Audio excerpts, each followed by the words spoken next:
This course aims to be an introduction to the world of modeling, with the explanation of all the steps necessary to obtain pleasant creations to be used in 1,000 ways. The doughs that can be used are different, from corn paste to cold porcelain to salt paste to synthetic paste, without forgetting sugar paste and plastic chocolate, modeling wax, or clay. In practice, the basics of modeling are the same for all moldable substances. It will then be up to the person to decide which material gives them the most satisfaction. One of the main tools when you want to create something is observation. Observing something means starting to understand it and being able to reproduce it better. For this reason, I propose the following exercise. Observe a flower, move away, then, after a few minutes, return to observe the flower. Repeat this exercise. Besides, this is a very relaxing exercise and you will discover many things.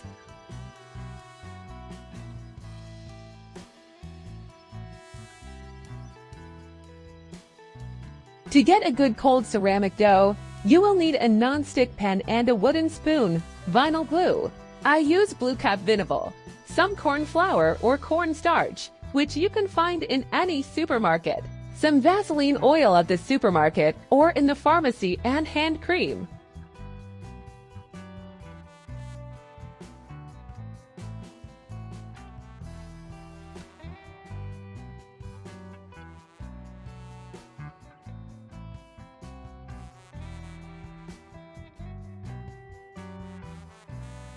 The preparation of the cold ceramic takes place in 2 phases. For the first phase, weigh 150 g of cornstarch and place it in a non-stick pan.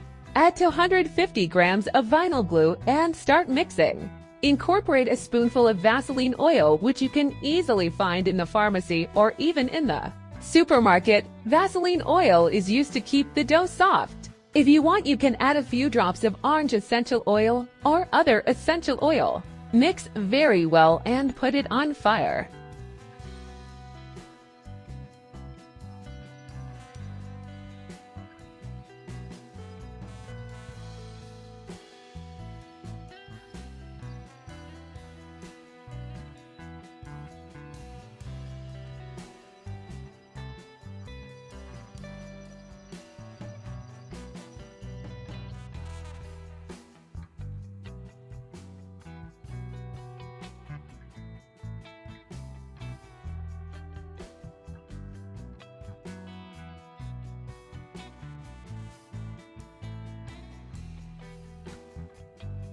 The heat must be very low to prevent the mixture from drying out too much. It takes a little patience until the dough comes away from the sides of the pan. Make sure that the inside of the dough is also cooked, but do not overcook. Otherwise, the dough will lose its elasticity.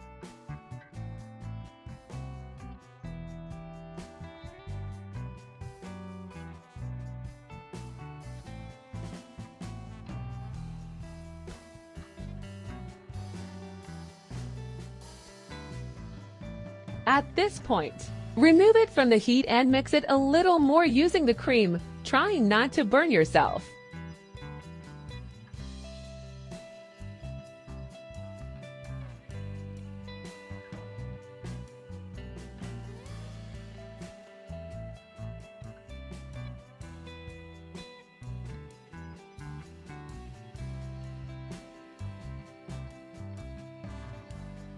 You can already check that the dough is elastic enough. To do this, try spreading the edges and checking that they don't break.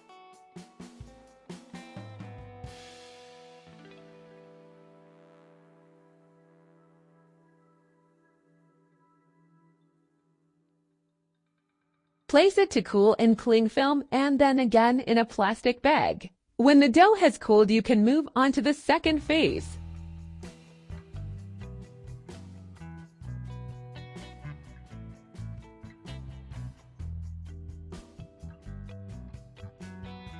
Take some white ceramic powder that you can find in a good paint shop, about 40 to 50 grams.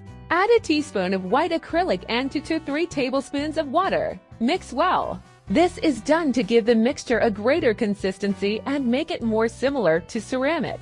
Then take the dough that will have cooled and widen it well to be able to insert the ceramic powder mixture. Do not let the ceramic powder mixture dry, because otherwise you may find some pieces already dried in the mixture when you work it.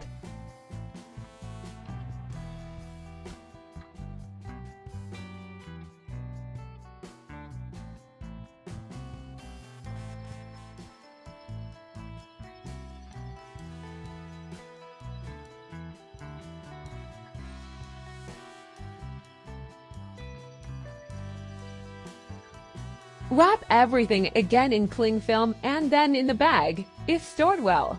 You can use the dough for 1 or 2 months.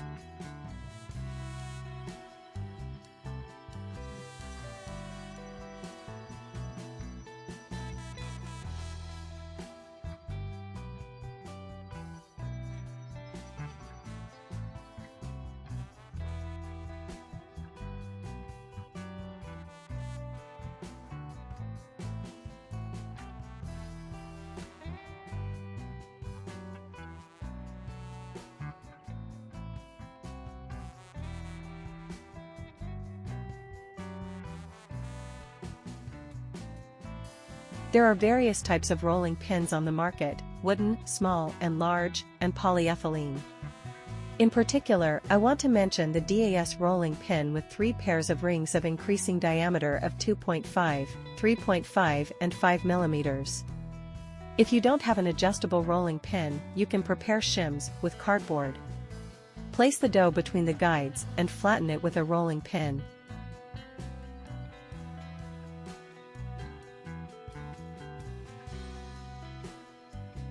Alternatively, the pasta machine can be adjusted to various thicknesses. Use the pasta machine only for this purpose, and above all, do not use the pasta machine for salt pasta, otherwise you risk making it rust. If you want the cold ceramic sheet to remain taut and flat, I recommend placing it on a sponge so that it dries well, both above and below. To prevent the dough from sticking, you can use a little cornstarch.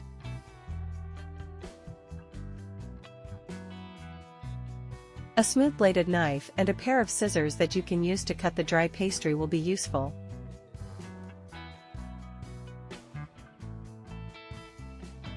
A set of blades from Fimo, which includes a rigid blade, a flexible blade and a serrated blade.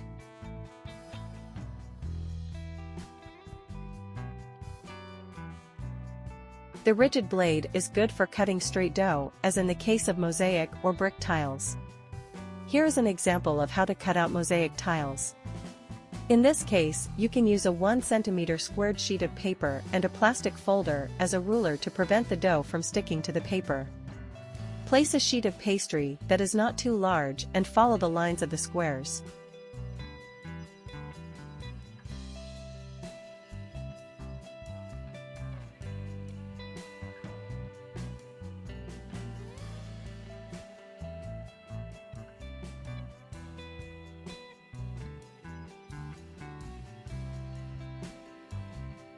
The flexible blade can be useful for making curves in the dough, as in the case of the staves of a barrel. You can also help maintain the same curvature by securing the blade with tape.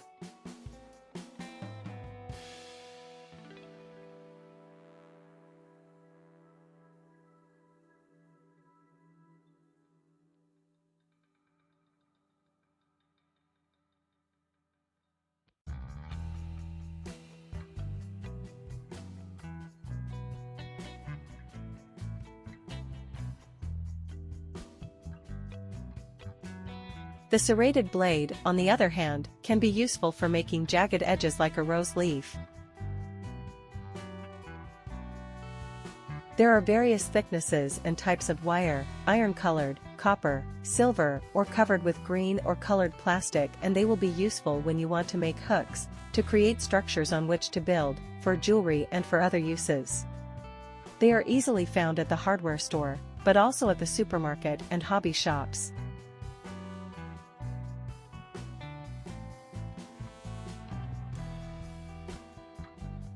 However, there are hooks for necklaces and earring hooks on the market at affordable prices.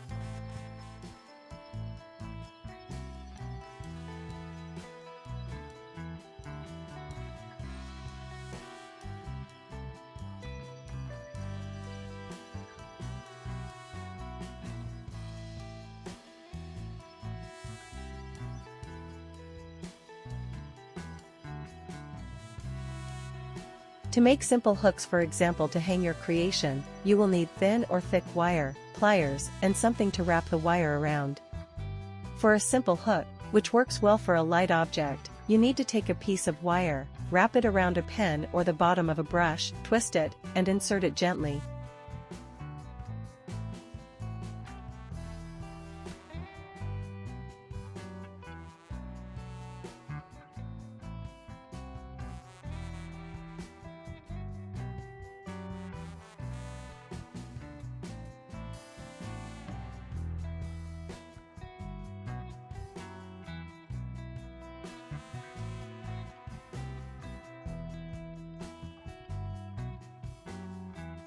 If, however, you want to hang a larger object, as in the case of this heart and especially if it is made of salt dough, you need to use slightly longer wire. Make a buttonhole around a pen or brush, make a few turns to twist it, then spread the two ends of thread. Insert the hook inside the creation, bending the wire so that it increases the grip. If the thread is too long, cut the excess with scissors or pliers. After you insert it, you can strengthen it with a little dough.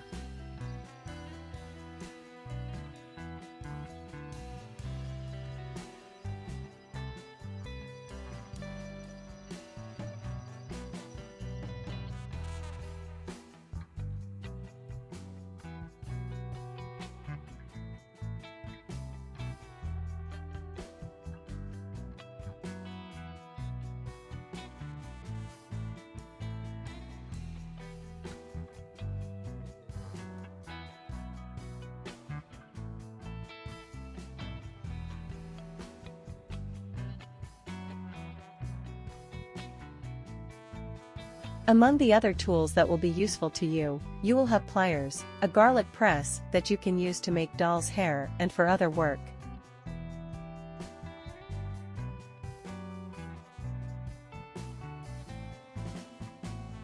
Sponges to dry those creations that need to dry both top and bottom. Even molds used for biscuits can be useful, for example to create stars, circles, ovals, hearts, little animals, etc. There are many forms. It will be a joy for children to work with stencils. Silicone molds allow you to reproduce objects in 3 dimensions. For example, there are stencils for faces or other objects. There are also double-sided molds that allow you to make a flower petal or leaf on both the front and back at the same time.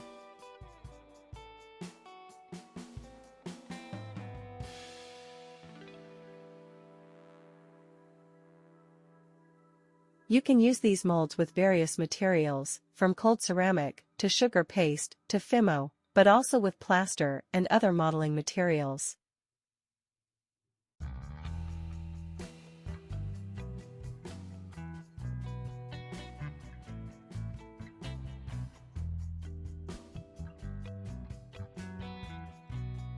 A very interesting product is also the blue stuff with which you can easily make the desired stencil yourself, and you can use this material several times.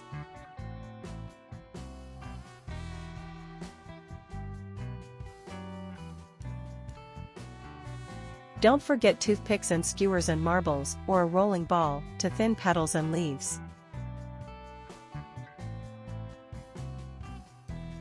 A plexiglass sheet that you can find at your framer, or, as a replacement, a piece of hard plastic will be useful. With these you can get regular rolls.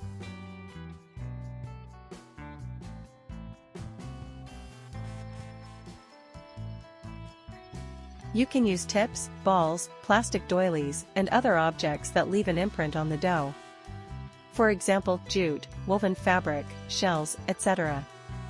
In this first part, one spoke to you briefly about the main tools for working with cold ceramic or moldable mixtures.